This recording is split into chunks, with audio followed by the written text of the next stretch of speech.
నమస్తే welcome to our channel. ప్రస్తుతం అంతా పొలిటికల్ అనలిస్ట్ శ్రీనివాస్ జొన్నల్ గడ్డ గారు ఉన్నారు. మాట్లాడే ప్రయత్నం చేద్దాం. నమస్తే అండి. నమస్తే. అయితే జగన్ గారి యొక్క కార్ యాక్సిడెంట్ అయితే మనం చూసాం కదా. అయితే జగన్ గారు ప్రస్తుతం అయితే హైకోర్టులో పిటిషన్ అయితే వేశారు, అత్యవసర పిటిషన్ అని చెప్పి వేశారు. అయితే తనకి ఈ యొక్క కేసుకి సంబంధం లేదని చెప్పేసి పిటిషన్ వేయడం జరిగింది. ఎలా చూస్తారండి? సంబంధం ఉందండి. ఎలా అంటే అంతకుముందు ఈ కారు కాదు, కాన్వాయ్లో వేరే ఏదో కారు అని మసిపూసి మారేడుకాయ చేయడానికి చేసిన ప్రయత్నాలన్నీ విఫలమైపోయినాయి. ఓకే, ఈరోజు స్పష్టంగా తెలిసిపోయింది ఒక వీడియో బయటపడిన తర్వాత. ఆ కారు ఎవరిది, ఆ కారులో ఎవరి నుంచున్నది జగన్ అని స్పష్టంగా తెలుస్తుంది. కారు కింద నలిగిపోయింది సింగ్ అని స్పష్టంగా తెలుస్తుంది. ఇది ఏఐ లేదా ఇంకోటి అని గ్రాఫిక్స్ అని చెప్పడానికి ఒకప్పటి సినీ నటి రోజా గారు చాలా ప్రయత్నం చేశారు సినిమా నాలెడ్జ్తో. సినిమా నాలెడ్జ్ కూడా ఉందనుకోక్కర్లేదు, ఎందుకంటే ఒరిజినల్ ఏంటో గ్రాఫిక్ ఏంటో తెలియని అంత అజ్ఞానం ఉంది ఆవిడ. సినిమా రంగంలోంచి వచ్చిన మనిషికి ఏది గ్రాఫిక్, ఏది ఏఐనో లేదా ఏది వాస్తవమో తెలియనంత అమాయకురాలు అయితే కాదు. కాకపోతే అబద్ధాన్ని నిజం చేయాలి, నిజాన్ని అబద్ధం చేయాలి అనేది వాళ్ళ పార్టీకి ఉన్న ఎజెండా. అది అందులో భాగంగానే ఇప్పుడు ఈ నిజాన్ని అబద్ధం చేయాలి, మసిపూసి మారేడుగా చేసేయాలి. అందులో భాగంగానే ఆవిడ ఒకసారి ప్రెస్ మీట్ ముందుకు వచ్చి ఇది ఏ అంది, ఇంకోసారి మళ్ళీ ప్రెస్ ముందుకు వచ్చేసి ఇంకో మాట ఏమందాడు, డ్రైవర్ వల్ల అక్కడ జరిగింది ఇన్సిడెంట్కి జగన్మోహన్ రెడ్డికి ఏం సంబంధం ఉంది అంటే ఈవిడ సగం ఒప్పుకుంటున్నట్టే కదా. జరిగింది సంఘటనే, డ్రైవర్ని అరెస్ట్ చేస్తున్నప్పుడు డ్రైవర్ అతను ఉన్నదన్నట్టు తను వాంగ్మూలం ఇచ్చిన తర్వాత విషయాలన్నీ బయటపడిన తర్వాత ఇప్పుడు ఏమంటుంది, జగన్మోహన్ రెడ్డి నేరస్తుడు ఎందుకు అవుతాడు డ్రైవర్ కానీ అంటే ఈవిడ ఒప్పుకుంటున్నట్టే కదా నేరం జరిగిందనేది. అక్కడ జరిగిన సంఘటన స్పష్టం. ఆ రోజు అతను టైర్ కింద పడి నలిగిపోవటం అతను మెడ అంతా అదంతా స్పష్టంగా తెలుస్తానంది. ఆ సందర్భంలో వీళ్ళకి మానవతా దృక్పథంతో ఆ రోజున వీళ్ళు కనుక ఆ వృద్ధుడి ని హాస్పిటల్కి అంబులెన్స్లో అప్పటికప్పుడు కనుక తరలించి ఉంటే ఖచ్చితంగా ఓ నిండు ప్రాణం బలయ్యి ఉండేది కాదు. ఇతను ఎలాంటిది అంటే వీళ్ళ అరాచకవాదం ఎలాంటిదంటే అక్కడ చుట్టూ చూస్తున్న వాళ్ళందరూ కూడా అక్కడ కారు కింద పడ్డ సింగ గురించి అరుస్తూనే ఉన్నారు. అది కూడా మనం చూస్తూనే ఉన్నాం. ఈ విషయం వాళ్ళకి నోటీస్కి వెళ్ళింది కూడా, కానీ వీళ్ళు పట్టించుకోలేదు అనేది స్పష్టంగా తెలుస్తుంది. పట్టించుకుని ఉంటే ఆ రోజున చావుకి బతుకి మధ్యన పోరాడుతున్న ఆ వృద్ధుడి ప్రాణం నిలబడి ఉండేది.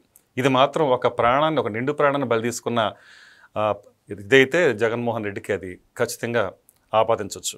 అయితే ఈ ఒక సంఘటన చూసుకుంటే చాలామంది కూడా ప్రజల నుంచి వస్తున్న ఒక మాట ఏంటంటే మానవత్వం ఎక్కడికి పోతుంది, ఇక మానవత్వం అనేది చూసి కనీసం ఆపి ఏంటి విషయం అని తెలుసుకొని కాస్త ఏమైనా అంబులెన్స్ని పిలవడం కానీ ఏమైనా చేయాల్సిన ఉంటే బాగుండేదా అని అంటున్నారు. ఎలా చూస్తారు? అదే అంటున్నానండి, ఆ మానవత్వం అనేది ఉండి ఉంటే వీళ్ళు అంటారు కదా అంత మానవతావాదని, అది ఉండి ఉంటే కనుక కింద పడ్డ అతని గురించి సింగ గురించి ఆ రోజు అందరికీ స్పష్టంగా తెలిసిన విషయమే. అది డ్రైవర్ గమనించాడు, చుట్టుపక్కల గమనించారు, వీళ్ళు గమనించకుండా ఉంటారని ఒక నాటకంగా మాట్లాడుతున్నారు. కానీ అది వాస్తవం కాదు, జరిగింది వాస్తవం. అది ఇమీడియట్గా వీళ్ళు అదే అంటున్నాను, అది తెలియకుండా ఉండటం కోసం అని చెప్పేసి ఆ పక్కన తుప్పల్లోకి నెట్టేస్తారు. అది మానవత్వం అనిపించుకుంటుందా అంటే వీళ్ళ అరాచకత్వం కదే, అది అక్కడ స్పష్టంగా తెలుస్తుంది కదా ఆ విషయం. సో ఎట్లా చూస్తారు మరి ఒక జగన్ గారి స్పందన దీని మీద? అసలు ఇప్పుడేమో వాళ్ళు వైసీపీ పార్టీ వాళ్ళ నాయకులు అందరూ కూడా ఇది తప్పు అని ఇప్పుడు కూడా ఒప్పుకోవడం లేదు, ఇది తప్పు జరిగిపోయింది అనేసి కూడా అనట్లేదు. ఎలా చూస్తారు మీరు దీన్ని? అమాయకుడు అనే తనే ప్రకటించుకుంటాడు కదా జగన్మోహన్ రెడ్డి. నేను అమాయకుడిని, నాకేం తెలియదు అంటున్నాడు. అదే కింద ఉన్న క్యాడర్ కూడా అదే మాట్లాడతారు, మా నాయకుడు అమాయకుడు అంటారు. అమాయకుడు అనే నాయకుడు ఎలా ఉంటాడో, అరాచకవాది ఎలా ఉంటాడో ఈ గత 5 సంవత్సరాలు ప్రజలు చూశారు.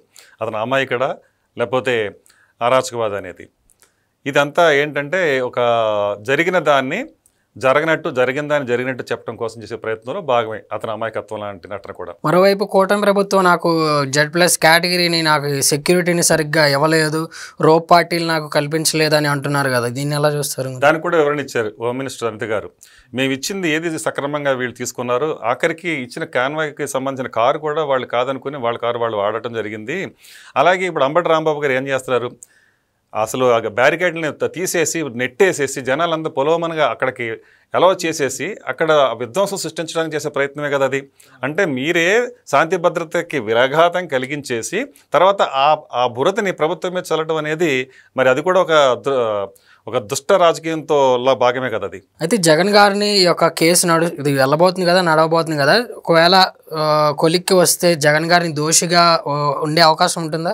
న్యాయస్థానాలు విచారణ జరిగిన తర్వాత స్పష్టంగా ఆధారాలు అయితే కనిపిస్తున్నాయి కాబట్టి కారు చక్రం కింద నలిగి ప్రాణాలు పోగొట్టుకున్న విషయం అయితే జగద్విదితం, అందరికీ తెలుస్తుంది. జగన్కి కూడా విదితమే.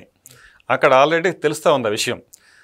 దీనికి కారణమైన డ్రైవర్ని అరెస్ట్ చేశారు. అలాగే అక్కడ అతని మీద వాంగ్మూలం తీసుకున్నారు. జరిగింది అతను నేరాన్ని ఒప్పుకున్నాడు. ఆ కారులో ఉన్న వ్యక్తులు ఎవరైతే ఉన్నారో వాళ్ళు కూడా దానికి సంబంధించి ఇది వర్తిస్తుంది ఈ నేరంలో. ఎందుకంటే వాళ్ళు అక్కడ జరిగిన సంఘటనకి వాళ్ళు కూడా బాధ్యులు. ఎందుకంటే కారు కింద పడ్డ వ్యక్తి గురించి అప్పటికప్పుడు అందరూ స్పష్టంగా మాట్లాడినా, అక్కడ ఉన్న పబ్లిక్ మాట్లాడినా కూడా వీళ్ళు పట్టించుకోకుండా ఆ శవాన్ని ఏదైతే అక్కడ చౌబతుకుల కొట్టుమిట్టాడుతున్నాడో అతన్ని తీసుకెళ్లి తుప్పల మధ్యన పడేశారనేది ప్రత్యక్ష సాక్షులు చెప్తున్న కథనాన్ని బట్టి మనం చూసుకుంటే కనుక ఖచ్చితంగా ఈ నేరంలో తనకు కూడా భాగస్వాముడై ఉన్నాడు అని మనం కోర్టులు న్యాయస్థానాలు తేల్చే పరిస్థితి అయితే రావచ్చు. అయితే కూటమి ప్రభుత్వం కుట్ర పన్నుతున్నారు నా మీద అని జగన్ ఆరోపిస్తున్నారు. దీన్ని ఎలా చూస్తారు మీరు? కుట్ర ఏముందండి? వాస్తవాలు తెట్టతలమవుతున్న తర్వాత కుట్ర ఎక్కడుంది? కుట్ర అని వాళ్ళు అంటున్నారు కానీ వాస్తవాలు స్పష్టంగా ఉన్న తర్వాత కుట్ర ఎక్కడి నుంచి వస్తుంది? ప్రత్యక్ష సాక్షుల ప్రకారం చెప్పిన దాని కానివ్వండి, ప్రత్యక్షంగా మనకు కనిపిస్తున్న వీడియోలో కానివ్వండి, అది స్పష్టం. అయితే భవిష్యత్తులో వైఎస్ఆర్సీపీ రాజకీయ ఎట్లా ఉండబోతుంది? రాజకీయం వల్ల భవిష్యత్తే కదండి. మన గతంలో కూడా మనం చూసింది ఏంటంటే, ఇప్పుడు చూడబోయేది కూడా ఏంటంటే విధ్వంసకర పాలన వాళ్ళది చూసాము, అరాచక పాలన చూసాము. భవిష్యత్తులో కూడా వాళ్ళు ఇప్పుడు చూస్తున్నాం కదా. ఇప్పుడు ఆ రోజున కూడా అది ఆ క్యాన్వాగా వెళ్ళిన రోజుని వాళ్ళ ఫ్లెకార్డ్స్ ఎట్లా ఉన్నాయి అంటే పొట్టేలు నరికినట్టు నరికేస్తాం, రాజ్యం వస్తుంది, రక్తాన్ని ఏరిలే పారిస్తాం. ఇవన్నీ మొన్న పవన్ కళ్యాణ్ గారు కూడా అన్నారు, దీన్ని గురించి ఖండించాడు ఆయన. ఇలాంటి ప్లెకార్డులా మీరు ప్రదర్శించేదని. నిజమే, ఎందుకంటే ఒక హుందాతనం ఉండాలి రాజకీయాల్లో. హుందాతనం ఎలా ఉండాలంటే మీరు నిరసన తెలియజేయడం అనేది ప్రాథమిక హక్కు. అది ప్రతిపక్షానికే కాదు, ప్రజల హక్కు. అది ఎవరైనా సరే ఒక నిరసన తెలియజేయడం అనేది ఒక ప్రజాస్వామ్యయుతంగా జరగాల్సిన ప్రక్రియ. దాన్ని వీళ్ళు ఎలా చేస్తున్నారు? వీళ్ళు అక్కడ ఏ సమస్య ఉందో ఆ సమస్య పట్ల వీళ్ళు స్పందించే విధానంగా ఉండాలి. అట్లా కాకుండా వీళ్ళు నరికేస్తాం, చంపేస్తాం, పొడి చేస్తాం, పీకలు తెగ్గోసేస్తాం, పొట్టేళ్ల తల నరికినట్టు నరికేస్తాం, గంగమ్మ తల్లి జాతర ఇచ్చినట్టు ఎలా చేస్తాం, ఇవన్నీ ఏ రకంగా మనకు మెసేజ్ ఇస్తున్నట్టు ప్రజలకు కానీ కార్యకర్తలకు కానీ ప్రజలు ఎలా ఉంటుందంటే ఇది విధ్వంసాన్ని సృష్టించడానికి మాత్రమే, ఒక అస్థిర చేయడానికి ప్రభుత్వ పాలనని ప్రజల్లో భయాందోళన కలిగించడానికి చేసే ప్రక్రియ తప్ప ఇది ఇంకోటి కాదు. అయితే ప్రస్తుతం జగన్ గారి యొక్క నాయకత్వాన్ని ప్రజలు ఏ విధంగా భావిస్తున్నారు అంటారు మీరు? ఆల్రెడీ జగన్ నాయకత్వం చూశారు కాబట్టి మళ్ళీ ఇలాంటి విధ్వంస పాలన అయితే ఖచ్చితంగా ప్రజలు కోరుకోరు. ఎందుకంటే అభివృద్ధిని కోరుకున్న ఉద్దేశంతోనే ఇవాళ కూటమి ప్రభుత్వాన్ని గెలిపించుకున్నారు. ఒకప్పుడు ఏంటంటే చంద్రబాబు నాయుడు గారు పరిపాలన ఎలా ఉంటుందో చూసిన వాళ్లే, కానీ ఇంతకంటే బెటర్గా ఈ యువ నాయకుడు కాబట్టి రాజశేఖర రెడ్డి కొడుగ్గా అతను ఇంతకంటే ఏదైనా చేస్తాడేమో తండ్రికి మించి అని ఒక ఎక్స్పెక్టేషన్స్తో ఆ రోజున తాము ఒక పొరపాటు జరిగిన మాత్రం ప్రజలు ఒక పొరపాటుగా జగన్మోహన్ రెడ్డిని గెలిపించుకోవడం మాత్రం అయితే జరిగింది. పొరపాటు అన్నమాట ఎందుకంటున్నానంటే తర్వాత కాలంలో 5 ఏళ్ళు అలా ఎలాంటి పాలన చూసారో వాళ్ళు ఇప్పుడు సవి చూసారో తెలుసు కాబట్టి మరోసారి మరో తప్పిదం ప్రజలు మళ్ళీ చేసే అవకాశం లేదు. ఎందుకంటే మీరు ఒకటే గమనించండి, మీటర్ నొక్కితే బటన్ నొక్కితే డబ్బులు వచ్చి పడిపోయే కొంతమంది ఆ లబ్ధిదారులు వల్లే ప్రభుత్వాలు ఎగ్గిపోతాయి అనుకోవటం మాత్రం అపోహ. ఎందుకంటే మిగతా రంగం ఏమైపోయింది? భవన నిర్మాణ రంగం కానీ, లేకపోతే ఇంకా వేరే పారిశ్రామిక రంగం కానీ, లేకపోతే ఉద్యోగ కల్పన కానీ, ఉపాధి కల్పన కానీ, లేదా అభివృద్ధి కానీ ఇవన్నీ పోయినాయి కదా. బటన్ నొక్కడం తప్ప అతను ఏం చేయలేదు. అభివృద్ధి అనేది అతను చేత కాదు అని ప్రూవ్ చేసుకున్నాడు. బటన్ నొక్కడమే చేస్తున్నాడు. ఆ బటన్ నొక్కడం అతను ప్యూరైనా చేస్తాడు. ఖజానాన్ని ఖాళీ చేయడం అనేది అతను ప్యూరైనా చేస్తాడు. అతను ఏం చేశాడు? ఒక 12 లక్షల కోట్ల అప్పు తీసుకెళ్ళాడు బటన్ నొక్కి. డబ్బులు లేకపోతే ఖజానాలో ప్రపంచ బ్యాంకులకి, ఆ బ్యాంక్ ఈ బ్యాంక్కి, కేంద్ర ప్రభుత్వానికి కాళ్ళ పట్టుకుని తెచ్చుకుని డబ్బులు బటన్ నొక్కి డబ్బులు అక్కడ అప్పుల పాలు చేశాడు. కానీ రాష్ట్రాన్ని దివాళా తీయించేశాడు. ఎక్కడన్నా పోలవరానికి ఒక ఇటకేసి నడిపించిందా? ఇక్కడ అమరావతికి ఏమన్నా ముందు చేశారా? లేకపోతే ఇంకొక అభివృద్ధి కానీ ఏమైనా ఇండస్ట్రీ తీసుకొచ్చాడా? ఏమన్నా ఇంకో ఐటీ సెక్టార్ని డెవలప్ చేశాడా? ఉపాధి కల్పన కల్పించాడా? లేకపోతే ఇంకో రంగం ఎక్కడైనా సరే అతను ఈ బటన్ నొక్కడం తప్ప మరో కార్యక్రమం ఎక్కడైనా జరిగింది అంటే 5 ఏళ్ళు ఎక్కడా జరగలేదు. అలాంటప్పుడు మిగతా వర్గ ప్రజలు ఏమైపోతారు? ఒక బటన్ నొక్కితే వచ్చిన డబ్బులు తీసుకునే వర్గాన్నే చూస్తున్నాం మనం, ఓటర్లుగా ఓటు బ్యాంక్. మిగతా వాళ్ళకి అసంతృప్తి ఉంది.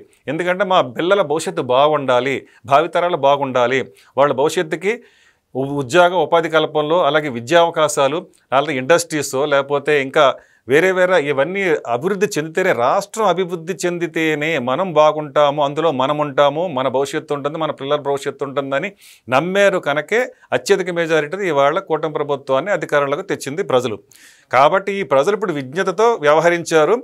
మరో సందర్భంలో భవిష్యత్తులో కూడా వాళ్ళు ఇదే చేస్తారు. ఎందుకంటే అభివృద్ధిని ఎలా ఉంటుంది, అరాచకం ఎలా ఉంటుందని స్పష్టంగా గీత గీసినట్టు ప్రజలకు అర్థమైన తర్వాత కూడా వాళ్ళు ఇంకా భ్రమల్లో ఉండి ఇంకా ఎంత కళ్ళు మూసుకుంటే 4 ఏళ్ళే, కళ్ళు మూసుకుంటే 3 ఏళ్ళే అనే ఈ ప్రేలాపనలు ఏవైతే ఉన్నాయో అవి రేపొద్దున ప్రజలు ఆల్రెడీ వింటున్నారు, చూస్తున్నారు.